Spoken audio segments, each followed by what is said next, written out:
আসসালামু আলাইকুম। আজকে আমি আপনাদের সাথে পোলট্রি মুরগির মাংস রান্না করে দেখাবো। সেজন্য এখানে 1 কেজি মতো মাংস নিয়েছিলাম, মানে বড় মুরগি ছিল এটা। তারপর আমি এখানে পেঁয়াজ রসুন আদা বাটা আলু পেঁয়াজ রসুন আমি কুচি করে নিয়েছিলাম। তারপর এখানে ফ্রাই প্যান গরম করে পেঁয়াজ আর রসুন দিয়ে হালকা আঁচে নেড়েচেড়ে নিচ্ছিলাম যতক্ষণ পর্যন্ত বাদামি রং না আসে। তারপর বাদামি রং আসার পরে আমি এটার ভিতর যে মশলাগুলো রাখছিলাম, আদা বাটা, পেঁয়াজ বাটা, রসুন বাটা, হলুদের গুঁড়া, মরিচের গুঁড়া সব কিছু দিয়ে তারপর 2-3টা আমি রসুনও দিয়ে দিয়েছি, কারণ রসুন দিলে এটার সব মাংসেই রসুন দিলে স্বাদটা একটু বেশি লাগে। তারপর আমি আলু দিয়ে দিলাম এবং আলু দেওয়ার পরে আমি হালকা কষিয়ে নিচ্ছি এবং কষানোর পরে আমি মাংসটা আস্তে আস্তে দিয়ে দিব। থেকে যখন এই তেলটা ছেড়ে ছেড়ে আসবে ঠিক সেই মুহূর্তে মাংসটা দিতে হবে, তার আগে কিন্তু দেওয়া যাবে না এবং তার আগে দিলে তরকারির স্বাদটা কমে যাবে।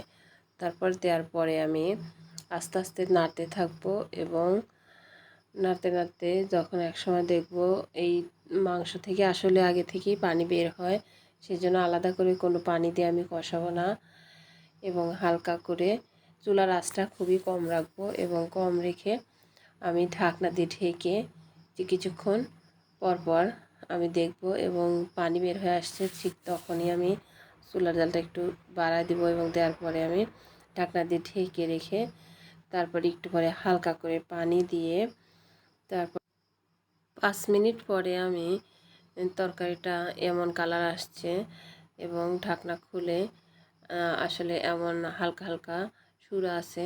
তারপর আমি আবারও 5 মিনিটের জন্য রান্না করে নেব।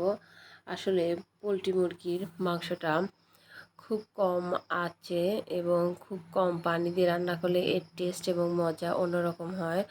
তারপরে দেখুন এমন কালার আসছে আমার ফাইনালি।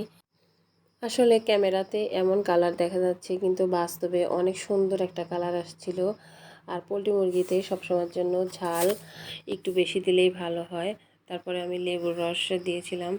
তারপর দেখুন এখন কত সুন্দর একটা কালার দেখা যাচ্ছে। পরিবেশন করার পরে একটু আঁচে রেখে দিয়েছিলাম, তারপরে আমি সার্ভ করেছি।